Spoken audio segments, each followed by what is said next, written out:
नमस्कार। मैं धनंजय कुमार द नागरिक में आपका स्वागत है। पर्यावरण आज हमारे देश का सबसे बड़ा इशू है। आप अक्सर खबरें सुनते होंगे कि दिल्ली राजधानी जो हमारे देश की है वहाँ भारी पॉल्यूशन हो गया है, एयर पॉल्यूशन, सांस लेना मुश्किल है। और एक तरह से कहिए कि जहरीली हवा लोग सांस के तौर पर अपने भीतर ले रहे हैं और इसकी वजह से सांस की बड़ी गंभीर बीमारियां हो रही हैं। और ये केवल दिल्ली की बात नहीं, बल्कि बिहार के बेगूसराय जिला भी अगर जाएंगे तो वही दमघोटू माहौल वहां का भी है। पूरे देश की हालत ऐसी है। कुछ नॉर्थ ईस्ट के या पहाड़ के स्टेट है जहां पर्यावरण थोड़ा बेहतर है, खासकर सिक्किम का जैसे जिक्र किया जाता है, जिसे नॉर्थ ईस्ट का और स्टेट्स का जिक्र किया जाता है। लेकिन जो भी विकसित स्टेट्स है, हमारे देश के शहर है, वहां पॉल्यूशन सबसे बड़ा इशू है।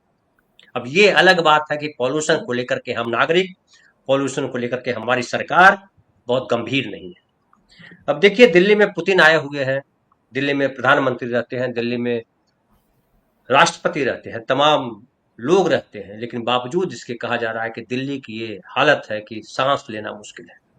और केजरीवाल, अगर आपको याद होंगे तो केजरीवाल लगातार क्या क्या प्रयोग किया उन्होंने। ऑड एंड इवन गाड़ियों का ये किया कि ये गाड़ी इस दिन चलेगी, उस गाड़ी उस दिन चलेगी। फिर पराली जलाने के लिए हुआ कि जो पंजाब और हरियाणा के किसान हैं वो पराली जलाते हैं, उसकी वजह से पॉल्यूशन बढ़ता है। तरह तरह की बातें की गई। पर्यावरण मंत्रालय हमारे देश में, हालांकि बहुत बाद में ये स्थापित हुआ है पर्यावरण मंत्रालय, लेकिन पर्यावरण मंत्री कौन है ये आज भी बहुत सारे लोगों को नहीं पता है। खुद पर्यावरण मंत्री जो भूपेंद्र यादव है वो कहीं लाइमलाइट में नहीं दिखाई पड़ते। हम दिन रात चर्चा राजनीति की करते हैं, हिंदू मुसलमान की करते हैं, जातियों की राजनीति की चर्चा करते हैं, पैसे कमाने की करते हैं, लेकिन पर्यावरण हमारा कितना नुकसान पहुंचा रहा है इस पर हम बात नहीं करते। दुखद यह है कि जो हमारे देश में एक तो वैसे भी जंगल की संख्या कम है, पेड़ों की संख्या कम है। प्रधानमंत्री नारा देते हैं एक पेड़ लगाओ, लेकिन एक पेड़ लगाओ का नारा देने वाले प्रधानमंत्री जब लाखों पेड़, वो चाहे छत्तीसगढ़ के हसदेव के जंगल हो या बिहार के आम के 10 लाख पेड़ों के बाग हो, जब काटे जाते हैं तो प्रधानमंत्री चुप्पी साध लेते हैं। प्रधानमंत्री कहते हैं मौसम का मजा लीजिए, दमघोटू मौसम का मजा लीजिए। लेकिन आम आदमी में भी ये अवेयरनेस नहीं है। जब बीमार पड़ते हैं तब उनको समझ में आता है कि ये बीमारी क्यों हुई। एयर पॉल्यूशन के अलावा वाटर पॉल्यूशन बहुत भारी है यहाँ। पानी जो है, कैसा पानी पीते हैं ये लोगों को पता नहीं है, तो वो भी बहुत भयंकर है। उसमें भी पर्यावरण का बड़ा रोल है। पर्यावरण अगर प्रदूषित होता है, अगर खराब होता है, अगर असंतुलित होता है तो कई तरीके की परेशानियां खड़ी हो जाती हैं। एक और बात कि हमारा देश जो है गांव का देश कहलाता है। भारत गांव का देश है। भारत की आत्मा गांव में बसती है। गांव बड़े खूबसूरत है क्योंकि हरियाली है, खेत है, फसलें हैं, बागीचे हैं, फूल है। लेकिन गांव के भीतर जब आप जाएंगे तो पता चलेगा बहुत गंदे गांव हैं। मैं बिहार के गांव को देखता हूँ, अपने गांव को देखता हूँ। जब हम गांव में प्रवेश करते हैं तो हम देखते हैं कि जो मुख्य रोड से जो सड़क अंदर की तरफ जाती है वहां दोनों तरफ मल मूत्र बिखरे हुए हैं। लोग वहीं पैखाना करते हैं, नालियां बज बजाती हुई। गांव में साफ सफाई को लेकर के अवेयरनेस नहीं, जो कि बेहद जरूरी है। चूंकि अगर बचपन में पढ़ाया जाता है कि मक्खियां जो है जहां खाती है वहीं लैट्रिन भी करती है और मक्खियां बीमारी फैलाने का सबसे बड़ी वजह है, लेकिन ये पढ़ते हैं और हम भूल जाते हैं। मक्खियां भिनभिनाती रहती है और हम भोजन करते रहते हैं। बहुत सारी चिंताएं हैं। हमारे साथ आज विशेष है मेहमान हमारे प्रमोद नमस् दबरासे साहब। नमस्कार, आपका स्वागत है। नमस्कार, नमस्कार। प्रमोद दबरासे भाई जो है वो पर्यावरण पे लंबे समय से काम कर रहे हैं, देश के अलग अलग हिस्सों में काम किया है। और पर्यावरण को लेकर के कैसे सचेत हो लोग, कैसे सचेत हो सरकार, कैसे पर्यावरण को हम बेहतर बनाएं, इस पर लगातार प्रमोद भाई काम कर रहे हैं। आज उनसे बात करने का सौभाग्य मिला है और मुझे लगा कि प्रमोद भाई जब हमारे मित्र मंडली में है, हमारे दोस्त है पीयूष चक्रवर्ती जो इन्होंने इनके साथ काम किया है, वो भी एनजीओज के साथ काम करते रहते हैं, समाज में कैसे बेहतरी आए इसके लिए काम करते रहते हैं पीयूष चक्रवर्ती। इन लोगों ने साथ काम किया, साथ काम करते हैं प्रमोद भाई। और पर्यावरण को लेकर के बेहद चिंतित है। चिंतित होना लाजमी है, क्योंकि पर्यावरण अगर खराब होता है तो हमारा, केवल हमारा वर्तमान खराब नहीं हो रहा बल्कि हमारे बच्चों का भविष्य, हमारा भविष्य भी खतरे में पड़ जा रहा है। दुनिया पर्यावरण को लेकर के चिंतित है। ग्लेशियर पिघल रहा है, तो टेम्परेचर बढ़ता जा रहा है, तमाम तरीके की बातें हो रही है, लेकिन उन बातों में आम आदमी कहाँ सहभागी है ये बड़ा सवाल है। सरकार किस तरह कितनी गंभीरता से सोच रही है, ये बड़ा सवाल है। प्रमोद भाई, आप पहले सबसे पहले तो ये बताएं कि आप पर्यावरण जैसे विषय से कैसे जुड़ गए? क्योंकि आमतौर पर लोग कलेक्टर बनते हैं, एसपी बनते हैं, किसी कंपनी कोई कंपनी एस्टैब्लिश करते हैं, पैसा कमाने के फिराक में लग जाते हैं लोग। आप जो है पूरी दुनिया, पूरा वर्ल्ड, पूरा देश, राज्य पर्यावरण सुधारने में कैसे लगे? धन्यवाद धनंजय जी। बहुत बेसिक और महत्वपूर्ण सवाल है। हम तो अभी 22-25 सालों से इस विषय से जुड़े हुए हैं और सबसे बड़ा मुद्दा यह है कि उस समय जब मैं पर्यावरण मेरे पोस्ट ग्रेजुएशन में सब्जेक्ट चुना, बेंगलोर में पढ़ा मैं, उस समय थोड़ा सा डर सा था कि क्या ये विषय लेना चाहिए। बहुत इम्पोर्टेंट एक्चुअली विषय था वो। उस समय मुझे एमबीए करने की अपॉर्चुनिटी थी बहुत अच्छी जगह से, लेकिन मैंने पर्यावरण विषय चुना और मुझे लगता है बहुत अच्छा काम किया मैंने। देश में अपने अभी भी अगर आप देखोगे तो पर्यावरण के विषय पे हल्ला गुल्ला तो बहुत होता है। अभी दिल्ली का वातावरण देख रहे हैं आप, बहुत जोरों शोरों से नारेबाजी हो, मोर्चे हो, राय, बहुत सारी चीजें हो रही है, लेकिन हकीकत अगर आप देखोगे जमीन पे तो काफी अलग है। जो सीरियसनेस, जो इंटेंशंस, जो एक्शंस जिसे आप बोल सकते हो छोटी छोटी, जिसके कारण बहुत बड़े परिवर्तन हम ला सकते हैं, उसकी मुझे लगता है कमी है। तो रही बात मेरी इससे कैसा जुड़ा, तो मैं जैसे ही इसमें घुसा, मैं इसको अध्ययन करने लगा, इसको जानने लगा, पहचानने लगा, तो पता चला कि ये विषय हम जो सांस लेते हैं, और सांस लेना जितना महत्वपूर्ण है उतना महत्वपूर्ण हमारे लिए पर्यावरण का विषय है। आप जो भी कुछ करें आज, हर आपकी गतिविधि के साथ पर्यावरण का विषय जुड़ा हुआ है। अनफॉर्चुनेटली हम इसको वैसे नहीं समझ पा रहे जैसे हम समझते हैं। इवन गवर्नमेंट की भी बात करता हूं मैं, गवर्नमेंट का भी इंटेंशंस जिसे आप बोल सकते हो वो हमेशा सही है ऐसा बहुत कॉन्फिडेंटली नहीं मैं बोलना चाहूंगा। तो यही है, आप देखोगे बड़े बड़े जो विकसित देश है उसमें इन सब विषयों पे के ऊपर इतना इतना गहन अध्ययन होता है, इतने लोग सेंसिटिव है इन सब चीजों के ऊपर। क्योंकि क्या है, पर्यावरण विषय बेसिकली है क्या? पर्यावरण विषय हम इसलिए बात कर रहे हैं क्योंकि उसका इम्पैक्ट जो है, उसका असर जो है हमारे सेहत के ऊपर है। कुछ भी करिए आप, अभी कचरे का प्रबंधन उदाहरण के तौर पे, प्रदूषण उदाहरण के तौर पे, पानी जिस तरह का हम पीते हैं, जिस तरह के माहौल में परिवेश में हम रहते हैं, हमारे अगल बगल में जंगल है नहीं है, तो ये सारे एक एक विषय हम एसी यूज करते हैं नहीं करते, किस तरह का ट्रांसपोर्ट हम यूज करते हैं, गाड़ियां कैसी यूज करते हैं, शहरों में गाड़ियों के कारण कितना प्रदूषण होता है, बिजली कैसी इस्तेमाल करते हैं। तो ये सारे के सारे विषय जो है पर्यावरण के एक विषय के साथ जुड़े हुए हैं, और ये विषय डायरेक्टली हमारे हेल्थ के साथ इम्पैक्ट करता है, हमारे हेल्थ के ऊपर इम्पैक्ट करता है। तो यही है धनंजय जी। बिल्कुल। तो जब आपने पर्यावरण सब्जेक्ट चुना, तो आपके जो पिताजी थे उन्होंने क्या कहा? और पर्यावरण चुनने के बाद जब आपने चुना तो क्या लगा? कि उस समय तो बहुत कम लोग पर्यावरण को पढ़ रहे थे, आज भी पर्यावरण को पढ़ने वाले बहुत लोग नहीं है। तो क्या उन लोगों का रिएक्शन क्या था पर्यावरण को लेकर के या आपकी पढ़ाई को लेकर के?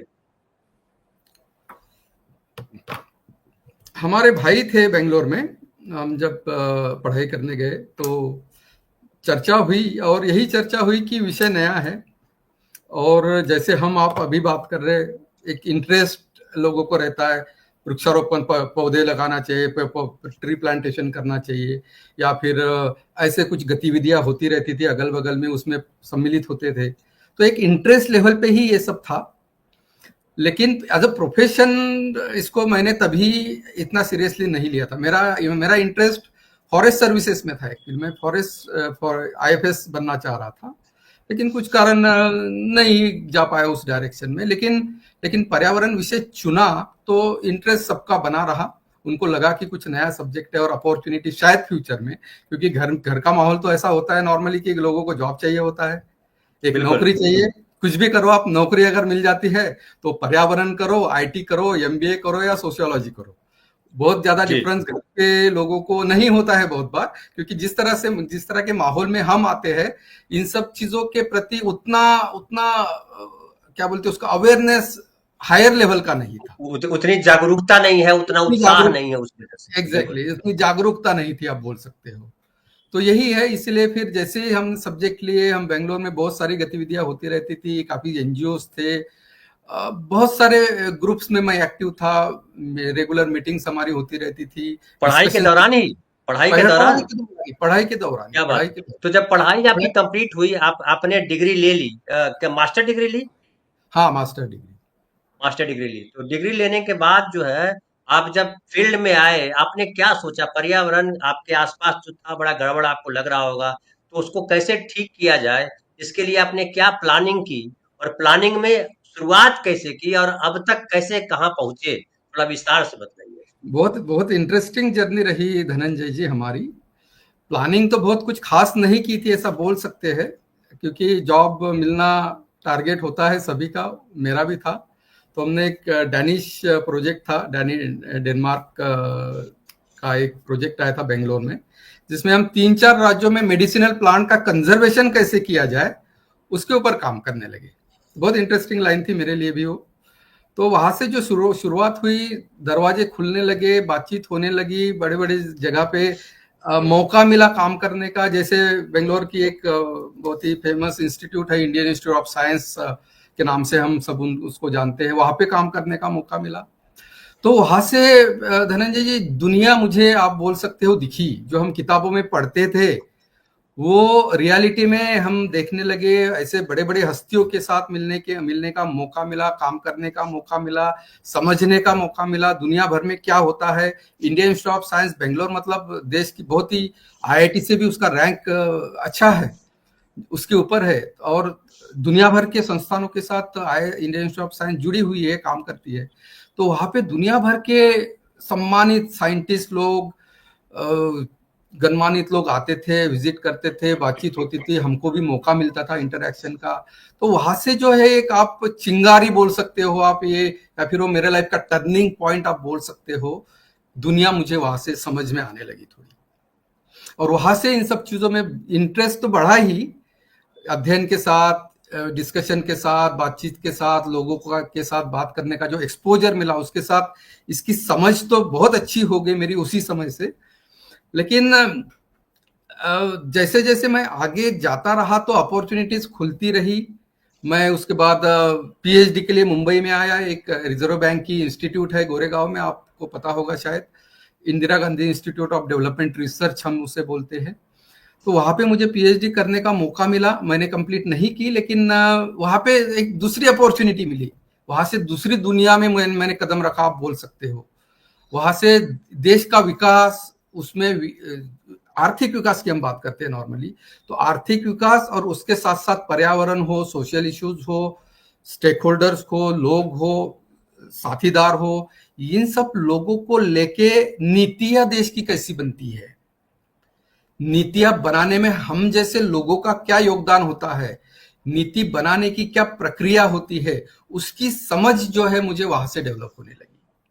हमारे बहुत गणमान्य प्रोफेसर लोग थे, जो उस समय का प्लानिंग कमीशन जो था उसके मेंबर रहते थे। बहुत बड़ी बड़ी बड़ी हस्तियां वहां पे भी आती थी, बातचीत करने का हमको मौका मिलता था। तो देश में जो हम बहुत बड़े लेवल पे आप बोल सकते हो जीडीपी की बात करते हैं, देश के विकास की बात करते हैं, पॉलिसीज की बात करते हैं, 5 ईयर प्लानिंग की बात करते हैं, तो ये सारी चीजों के साथ मेरा डायरेक्ट रिलेशन जो है, डायरेक्ट काम करने का मौका जो आप बोल सकते हो वहां से मिला। और वैसे ही फिर दरवाजे खुलने लगे। मैं फिर महाराष्ट्र गवर्नमेंट के साथ थोड़े समय के लिए ज्वाइन किया। एक लंदन स्थित वाटर एड नाम की एजेंसी है, उसके साथ काम करने का मौका मिला। और उसके बाद जो दुनिया खुली, तो मान लीजिए एकदम बहुत ही अलग रास्ते में मैं गया, आप बोल सकते हो। एशियन डेवलपमेंट बैंक हो, जो एशिया विकसित बैंक बोल सकते हो आप उसको, वर्ल्ड बैंक हो, यूनिसेफ हो, संयुक्त राष्ट्र संगठन हो, जर्मन गवर्नमेंट की जीआईजेड हो, अमेरिकन गवर्नमेंट की यूएसएड हो, नीदरलैंड की कुछ संस्थाएं हो, जिनेवा बेस्ड एक इंस्टीट्यूट है यूनिटार नाम की, उनके साथ 5 साल में जुड़ा रहा और दुनिया भर के लोगों को इन सब चीजों के बारे में प्रशिक्षण देने लगा। लेकिन सबसे महत्वपूर्ण कंट्रीब्यूशन जो है मेरा, आप बोल सकते हो, देश की नीति का निर्धारण करना, उसको मैंने लीड किया। मिनिस्ट्री के साथ और एशियन डेवलपमेंट बैंक हम दोनों मिलके उसका नेशनल पर्यावरण को लेकर के, पर्यावरण को लेकर के। वो पर्यावरण तो उसका एक बहुत ही महत्वपूर्ण मुद्दा था ही, लेकिन हमारा फोकस जो है ठोस और तरल अपशिष्ट प्रबंधन कैसे किया जाए देश में, क्योंकि हम स्वच्छता की बात करते थे, सैनिटेशन की बात करते थे, टॉयलेट जो कचरा है उसके निस्तारण की बात, कचरा के निस्तारण की, वो ठोस और तरल दोनों की। तो उसको लीड मैंने किया, उसका नेशनल कोऑर्डिनेटर था। पूरे देश में घूमने का मौका मिला। बिहार में भी बहुत दूर दूर तक जो ग्रामीण क्षेत्रों की आप बात कर रहे हो, सारे के सारे ग्रामीण क्षेत्रों का हमने अध्ययन किया। सिर्फ बिहार का ही नहीं, यूपी हो, केरला हो, कर्नाटका हो, महाराष्ट्र हो, उड़ीसा हो, वेस्ट बंगाल हो, लगभग देश के हमने 20-22 राज्यों में बहुत भ्रमण किया, अध्ययन किया। और उसके बाद 2-2.5 साल के अंतराल के बाद हमने एक पॉलिसी बनाई जो देश ने एडॉप्ट की, और उसके बेसिस पे सारे ग्रामीण क्षेत्रों में हम ठोस और तरल अपशिष्ट प्रबंधन का इम्प्लीमेंटेशन करने लगे। लेकिन कहानी वहीं तक नहीं रुकी। नेशनल पॉलिसी बनाने के बाद हमको कई राज्यों से ऑफर्स आए, इन्विटेशंस आए, रिक्वेस्ट आए कि हमको हमारे राज्य की स्पेसिफिक पॉलिसी बनाने में आप मदद करिए। तो इस कड़ी में मैंने बहुत सारे राज्यों को, कम से कम 1 डजन से ज्यादा राज्यों को उनकी पॉलिसी बनाने में सिर्फ मदद ही नहीं की। पॉलिसी तो क्या है, एक ऐसा कुछ डॉक्यूमेंट होता है जिसमें सारी चीजें होती है, लेकिन उसकी समझ कैसे बने। आम आदमी हो, स्टेट गवर्नमेंट के ऑफिसर्स हो, डिस्ट्रिक्ट के ऑफिसर्स हो, जमीन पर कैसे उतारे, व्यवहार में कैसे उतारे, वो सबसे उसको जमीन पे कैसे उतारा जाए, ये बहुत ही बड़ा हमारे लिए चैलेंज था। तो उसमें मैंने इन सारे राज्यों को, कम से कम 15 से 20 राज्यों को मैंने पर्सनली हैंड होल्डिंग सपोर्ट किया, नीति बनाने के साथ साथ। उसमें प्रशिक्षण हो, इम्प्लीमेंटेशन हो, उसका क्रियान्वयन कैसे करना वो हो। तो ये सारी गतिविधियां जो है बहुत ही इंपॉर्टेंट, और जैसे आप बोल रहे जमीन पे उतारने वाली गतिविधियां थे, जिसपे मैंने फर्स्ट हैंड काम किया, आप बोल सकते हो। लेकिन इसमें एक बहुत महत्वपूर्ण मुद्दा जो मुझे हाईलाइट करना है वो ये है कि लोगों की समझ जो है, बाय एंड लार्ज जिसे आप बोल सकते हो, लोग मीन्स इसमें सब आ गए। नेशनल लेवल मिनिस्ट्री से लेके ग्राम पंचायत हो, शहर हो, इनके अधिकारी हो या सामान्य नागरिक हो, इनकी समझ जो है बहुत ही सुपरफिशियल है। हर कोई तकनीक की बात करता है, हर कोई पैसे की बात करता है। अभी आप देखोगे देश में उदाहरण ऐसे ऐसे है, हजारों करोड़ रुपए हमने खर्चा किए इतने सालों से, करीबन 30-40 साल से हम इसमें बड़े स्केल में इन्वेस्ट कर रहे हैं। हजारों करोड़ हर शहर में, हर ग्राम पंचायत में, हर गांव में, हर जिले में, हर राज्य में हम खर्चा कर रहे हैं। लेकिन बेसिक मुद्दा मैं बताता हूं आपको, एक कचरे का विलगीकरण, सोर्स सेग्रीगेशन की बात करते हैं, गिल्ला कचरा, सूखे कचरे की हम बात करते हैं। मानिए मेरी बात, 2000 में हमारी ठोस अपशिष्ट प्रबंधन की पहली नीति आई थी। आज 2025 में हम 25 साल में हम कचरे को अलग अलग नहीं कर सके, उसमें हम कामयाब नहीं हो सके। मुंबई में मैं आपको टोक रहा हूँ कि मुंबई में पिछले 5-7 सालों से देख रहा हूँ, वो कहते हैं कि आप जो है गीला कचरा, सूखा कचरा अलग अलग रखिए, मेडिकल कचरा अलग रखिए, है ना। लेकिन कुछ दिन तक तो चलता है, 1, 2, 4, 5 दिन आने के बाद फिर वही हो जाता है कि एक ही कचरे के डब्बे में सब डाल देते हैं सारी सोसाइटियां, और वही कचरे का जो लेके जाता है, गाड़ी आती है मुंबई में, तो वो कचरे की गाड़ी जो है वैसे ही कचरा लेके जाती है। बाद में कैसे करते हैं उसको डिस्ट्रीब्यूट मुझे नहीं पता। तो स्टेशन पे भी मैं देखता हूँ कि सूखा कचरा, गीला कचरा का अलग अलग बॉक्स लगा रहता है, लेकिन लोग तो कहीं भी डाल देते हैं। जो गीले कचरे में भी सूखा डाल देंगे, सूखे में भी गीला कचरा डाल देंगे। सूखा गीला कचरा का फर्क क्या होता है ये लोगों को नहीं पता है। ये सारी परेशानियां तो मैं देखता हूँ। तो जो पॉलिसी लेवल पे जो आप काम कर रहे हैं, वो जमीन पर उतारने में बड़ी सारी परेशानियां आती होंगी प्रमोद भाई। बहुत ज्यादा परेशानी आती है धनंजय जी। क्या है, पॉलिसी मेकर भी कोई जन्मतः एक्सपर्ट नहीं होता है, वो भी सीखता है। जब हम पॉलिसी बना रहे थे, समझ हमारी भी विकसित हो रही थी, लेकिन बहुत महत्वपूर्ण मुद्दे हमने उस समय पॉलिसी, हमारे डॉक्यूमेंट जो बना उसमें डाले थे, लेकिन अनफॉर्चुनेटली उसको एज इट इज या जैसा लेना चाहिए था वैसा नहीं लिया गया बोल सकते हैं। और उसके बाद जो मैंने उस विषय के और गहन अध्ययन किया, और राज्यों में विजिट किए, और लोगों के साथ बातचीत हुई, तो मैंने 2 साल पहले एक बात बता रहा हूँ आपको, बहुत ही इंटरेस्टिंग चीज है। अभी मैंने एक अप्रोच डेवलप किया है, जो सोर्स सेग्रीगेशन की हम बात करते हैं ना, उसमें जो कमियां थी वो जिस एक चीज के कारण नहीं हो रहा है, उसके लिए हमने एक अप्रोच डेवलप किया है जिसको हम काऊ अप्रोच बोलते हैं, कलेक्ट ओनली वेट वेस्ट। ये अप्रोच इतना पावरफुल अप्रोच है, इतना रिवोल्यूशनरी अप्रोच है कि जो हमारी दिक्कतें हैं सोर्स सेग्रीगेशन रिलेटेड, वो मानो मेरी बात 100% सॉल्व हो सकती है। 100% हम सोर्स सेग्रीगेशन अचीव कर सकते हैं, बिना बोले, बिना बताए, बिना जो दिक्कतें आज के डेट में हम फेस कर रहे हैं उसको फेस करे बिना। हमने इनफैक्ट बिहार के 2-3 शहरों में इसका ट्रायल भी किया है। आपके बिहार के पटना के बगल के जो 3 शहर है वहां पे हमने इस अप्रोच को फुलवारी शरीफ में, दानापुर में, फुलवारी शरीफ, दानापुर और एक कोई शहर है छोटा, मैं फतुहा, फतुहा, फतुहा नहीं था वो, मुझे याद नहीं आ रहा एक्चुअली, सॉरी। अच्छा, तो ठीक है। तो उसमें हमने ट्रायल किया। इगतपुरी महाराष्ट्र में एक छोटा शहर है, वहां पे हमने ट्राई करने की कोशिश की, लेकिन क्या है ना, इसको एक बड़ा सपोर्ट जब तक नहीं मिलता इस अप्रोच को, इसको सीरियसली हमारे जो डिसीजन मेकर्स है, स्पेशली पॉलिटिकल लीडर्स जो है, हाईएस्ट लेवल पे बोल रहा हूँ, पर्यावरण मंत्रालय हो या नहीं तो वो तो प्रमोद भाई, मैंने अपनी प्रस्तावना में वही तो कहा कि एक तो हमारे देश में पर्यावरण मंत्रालय बहुत बाद में शुरू हुआ, 90s के बाद, 90 के बाद शुरू हुआ पर्यावरण मंत्रालय।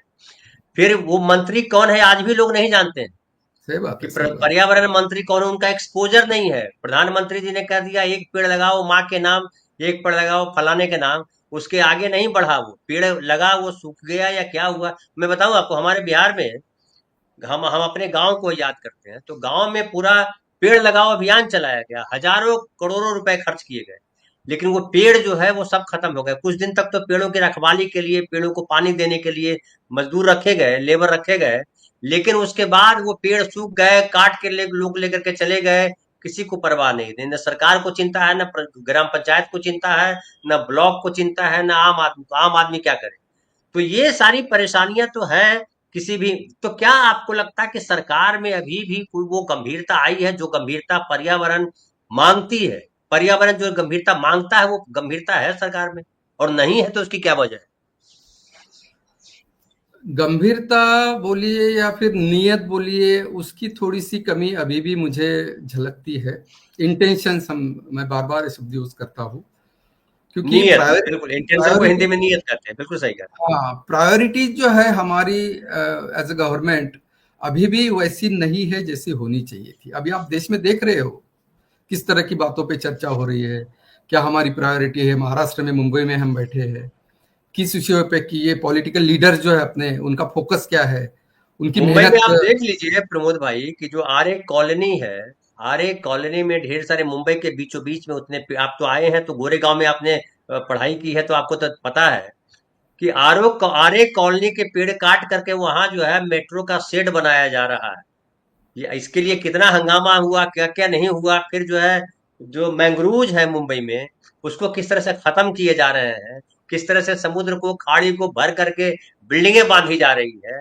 किस तरह से अभी खबर आई है कि अरावली की पहाड़ियों को, जो उसका लिखा गया कि 100 मीटर से जो नीचे है वो पहाड़ी में नहीं आएगा, उसको काट करके आप घर बनाने की, बिल्डिंग बनाने की और क्या क्या करने की बात कर रहे हैं। जो हसदेव के जंगल छत्तीसगढ़ में जो हो रहा है कि वन काटे जा रहे हैं, आदिवासियों को भगाया जा रहा है नक्सलवादी कह करके, ये तमाम, इससे जो सरकार का जो चेहरा दिखता है वो तो यही दिखता है कि पर्यावरण उसी गंभीरता में नहीं है, और पर्यावरण को खत्म करने के तमाम जो हथियार हो सकते हैं वो इस्तेमाल किए जा रहे हैं। कहीं चेतना नहीं है। ये चेतना कैसे जगाई जा सकती है, इस पे बात करें। मुझे लगता है ज्यादा से ज्यादा लोगों को इन सब चीजों के बारे में जागरूक करना बहुत इम्पोर्टेंट है। ये विषय, जो जिस विषय की हम बात कर रहे थे अभी, मैं काऊ अप्रोच के बारे में बात कर रहा था, जिसमें आप 100% कचरे का जो है सेपरेशन कर सकते हो जहां पे वो जनरेट होता है। और ये मामूली बात नहीं है, बहुत ज्यादा पावरफुल, बहुत इंपॉर्टेंट बात है, क्योंकि कचरा अगर आप सेग्रीगेट कर पाए हाउस होल्ड लेवल पे, तो उसकी 100% रिसोर्स वैल्यू हम जिसे बोल सकते हैं वो अचीव कर सकते हैं। 100% रिसोर्स वैल्यू मतलब क्या है? गीला कचरा हो गया, सूखा कचरा हो गया। सूखा कचरे में जो जो हजारों चीजें आती है, हर एक चीज का कुछ ना कुछ किया जा सकता है। रिसाइकल किया जा सकता है। पेपर है, प्लास्टिक है, इलेक्ट्रॉनिक वेस्ट है, टेक्सटाइल वेस्ट है, बायोमेडिकल वेस्ट है, और क्या क्या नहीं है। तो हर कचरे का कहीं ना कहीं रीयूज किया जा सकता है, रिसाइकल किया जा सकता है, नए प्रोडक्ट्स बनाए जा सकते हैं। और इसमें बहुत बड़ी एक संभावना धनंजय जी आपको दिखेगी कि एक तो रोजगार मिल सकता है, रोजगार के बहुत बड़े साधन हम उपलब्ध करा के दे सकते हैं देश के युवाओं को, महिलाओं को। उसके साथ साथ बड़ी बड़ी इंडस्ट्रीज इससे हम खड़ी कर सकते हैं और बहुत बड़ा जीडीपी में इसका कंट्रीब्यूशन, हम ग्रीन इकोनॉमी आप जिसे बोल सकते हैं। आज हम सर्कुलर इकोनॉमी की बात करें, सर्कुलर इकोनॉमी क्या है? सर्कुलर इकोनॉमी यही है जो हम अभी बात कर रहे हैं, शुरुआत यही से होती है। तो जब तक हम हमारे कचरे का प्रबंधन ठीक से नहीं करेंगे, उसको सोर्स लेवल पे सेग्रीगेट नहीं करेंगे, तब तक कचरे का हल नहीं हो सकता है। कोई भी तकनीक, दुनिया भर में जाइए आप, कोई ऐसी तकनीक नहीं बनी जो कचरा सेपरेट कर सके एक बार वो मिक्स हो गया, कोई ऐसी तकनीक नहीं। भारत भर में आप देखोगे बहुत सारा हजारों करोड़ खर्चा करके लोगों ने वेस्ट टू एनर्जी के प्लांट बड़े बड़े लगाए, 1000 करोड़ 2000 करोड़ इस तरह की अमाउंट खर्चा करके बहुत बड़े बड़े वेस्ट टू एनर्जी की बिजली पैदा करने के प्लांट लगाए। साल भर 2 साल बाद जाओ आप, सब बंद पड़े हैं। और इसका एक ही कारण है, जो फंडामेंटल है अपने, वो हमारे गलत है। अगर हम फंडामेंटल हमारे बेसिक सिद्धांत को अगर सही करें तो ये सारी दिक्कतें जो है बहुत हद तक कम हो सकती है। और इसमें जो संभावना है, आप बड़ी बड़ी बातें जो हम करते हैं ना, क्लाइमेट चेंज हो, ग्रीन हाउस गैस का जो इमिशन होता है जिसके कारण प्रदूषण बहुत बढ़ता है, ये सस्टेनेबिलिटी की बात हम करते हैं। आजकल कारपोरेट को ईएसजी का कुछ नया फंडा हम बताने लगे हैं। हर कारपोरेट को अपने अपने ऑफिसेस में एनवायरनमेंट, सोशल और गवर्नेंस की चीजों पे काम करना एक आप सख्ती कर दिया, ऐसा बोल सकते हो आप, बड़े इंडस्ट्रीज को। तो ये सारे इश्यूज का जो जड़ है, जो शुरुआत है, ये छोटी छोटी चीजों से होती है धनंजय जी। दूसरा महत्वपूर्ण मुद्दा जो आपने बोला है, इंफ्रास्ट्रक्चर हो, बड़े प्रोजेक्ट्स हो। अभी मैं जहाँ पे रहता हूँ, मुझे आपसे नवी मुंबई का एयरपोर्ट दिख रहा है, लेकिन वो एयरपोर्ट किस तरह से बना है, वहां की जमीन क्या थी, बड़े बड़े माउंटेन्स थे, इतना बहुत बहुत बढ़िया माहौल हमको यहाँ से दिखता था। अगल बगल में तालाब बहुत बढ़िया थे, सब नष्ट कर दिया गया। बिल्कुल सही है। तालाब भर दिए गए, पहाड़ काट दिए गए, पेड़ काट दिए गए, गांव उजाड़ दिए गए, ढेर सारा हुआ। बिल्कुल सही। मैनग्रूव्स की आप बात करते हो, जो मुंबई की आज स्थिति है, आप एक बात बहुत अच्छी तरह से हम सबको समझनी है। आज की अगर मुंबई की स्थिति ऐसी है, जो हर बाढ़ में, हर बारिश में पानी भर जाता है, क्यों भरता है?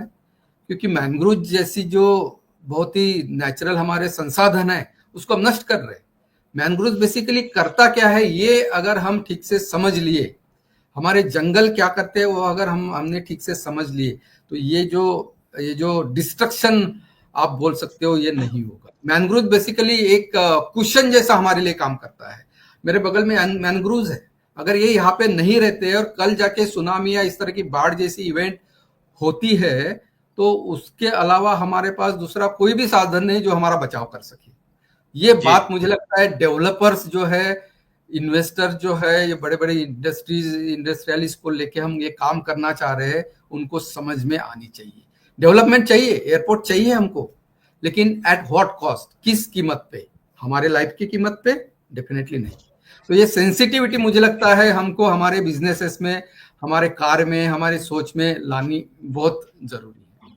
जी बिल्कुल, बहुत बहुत सही कहा आपने। और ये सोच जो है जमीन स्तर पर, यानी जो आम आदमी है उसके भीतर लाना है, और उस लेवल पे भी लाना है जो पर्यावरण मंत्रालय है, जो क्लियरेंस देता है कि आप यहाँ पे ये कर सकते हैं, ये नहीं कर सकते हैं। अब गांव में तो ये हो गया कि आपके यहाँ पेड़ लगा हुआ है, नीम का पेड़ या किसी और का पेड़ अगर काटना है आपको, तो आपको परमिशन लेना पड़ता है वीडियो से। परमिशन वीडियो नहीं देगा, पैसा लेगा तब परमिशन देगा। तो कई तरीके की चीजें हैं उसमें। तो ये चीजें है, नियम तो बना दिए हम, लेकिन नियम का उल्लंघन किस तरह से सरकारें कर रही है, किस तरह से मंत्री कर रहे हैं, किस तरह से आम आदमी से लेकर तमाम लोग कर रहे हैं, अधिकारी कर रहे हैं, ये सबसे खतरनाक हमारे देश में है। प्रमोद भाई, आप आए, बहुत बहुत धन्यवाद, बहुत सारी जानकारियां दी आपसे, और हम समझेंगे दूसरे दिन भी किसी दिन इसमें पर्यावरण। धनंजय जी, एक छोटा सा मुद्दा मैं इसमें ऐड करना चाहूंगा, मुझे लगता है कहीं आप उसको बिल्कुल कर सकते। बिल्कुल बिल्कुल। हम अभी कचरे के प्रबंधन की जब हम बात करते हैं, तो ये मुद्दा इतना बड़ा क्यों बना है, ये मुझे लगता है हमारे दर्शकों के लिए भी बहुत महत्वपूर्ण है। हमारी बीमारियां जो हम देखते हैं, कैंसर हो, आजकल बहुत इनफर्टिलिटी, बांझपन का प्रमाण बढ़ रहा है, हार्ट अटैक हो, स्किन के डिसीजेस हो, रेस्पिरेटरी डिसीज हो, न्यूरोलॉजिकल डिसऑर्डर्स हो, ये खतरनाक किस्म की बीमारियों का जड़ अगर आप इसका अध्ययन अगर करोगे तो इसका रूट जो है, इसकी मूल जो है, आपको कहीं ना कहीं जिस तरह से हम कचरे का प्रबंधन करते हैं उसमें रहता है। क्योंकि हम दिन ब दिन जो कचरा, हर दिन जो कचरा निकालते हैं, फेंकते हैं, वो जाता कहाँ पे है? हमारे नदियों में, नालों में, खेतों में, पानी में, पर्यावरण में, जलाने में। और ये सारी चीजों में केमिकल रहता है और ये सारा केमिकल किसी ना किसी माध्यम से हमारे शरीर के अंदर जाता है और वही आपके बीमारी की जड़ बनता है आगे चल के। तो बिल्कुल, इसलिए ये बहुत सही जो कहा हम अभी।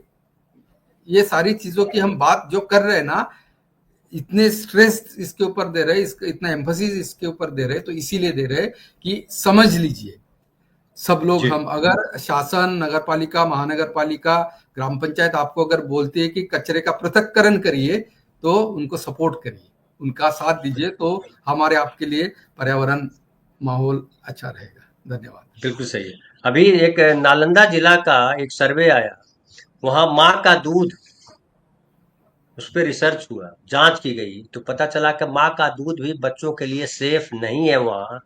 अब वहाँ क्यों माँ के दूध में वो कई चीजें आई हैं जो नहीं होना चाहिए दूध में। तो वो एक रिसर्च का विषय है। ऐसा अब गाय का दूध पीते हैं, प्लास्टिक का दूध पीते हैं, खुले पीते हैं, वो तो अलग इशू है, लेकिन माँ का वो दूध भी अगर सेफ नहीं है तो नहीं, हमको वो बहुत क्या है चिंतित ना, होने की जरूरत है पर्यावरण को लेकर के। बिल्कुल धनंजय बताइए। जी, मैंने एक्चुअली इस प्रश्न का उत्तर ऑलरेडी दे दिया है। जो हम खा रहे हैं आजकल, हर चीज प्रदूषित है, आपको दिखती बिल्कुल नहीं है सही। काफी सारी चीजें। इसके अंश जो है, केमिकल जो है आपके दूध में, पानी में, खाने में, हर चीज में है। तो आप इससे बच नहीं सकते। बचने का एकमात्र रास्ता है, जो छोटी छोटी एक्शंस हमारे लेवल पे अपेक्षित है उसको ले। इसलिए हमारा प्रयास, हमारी संस्थाएं है, सर्कल है, सीएससीडीआई के माध्यम से हम लोगों को एक तो जागरूकता देने का काम करते हैं, दूसरा इसके इससे रिलेटेड प्रशिक्षण, हाँ, क्या हम लोगों के किसी उपयोग में अगर आ सके, वो पैसे की बात बिल्कुल हम यहाँ पे नहीं कर रहे, हम फ्री में एजुकेशन देने को लोगों को तैयार है। जी देश में ही नहीं, विदेश में भी हम पहुंचे हैं, बहुत सारे बाहर के देशों के साथ हम इस विषय पे काम करते हैं, प्रशिक्षण हो या फिर कंसल्टिंग हो, एडवाइजरी सर्विसेज हो, ये सारे विषय पे हम हमारी संस्था के माध्यम से काम करते हैं और करना चाहेंगे। धन्यवाद। जी, बहुत बहुत धन्यवाद प्रमोद भाई। और आप तमाम साथी जो हमारे साथ आप देख रहे थे, आपका भी बहुत बहुत आभार। ये वीडियो आपको कैसा लगा आप जरूर बताइएगा। हमारे चैनल को सब्सक्राइब भी कीजिए, लाइक भी कीजिए, वीडियो शेयर भी कीजिए, मेंबर भी बनिए। बहुत बहुत धन्यवाद।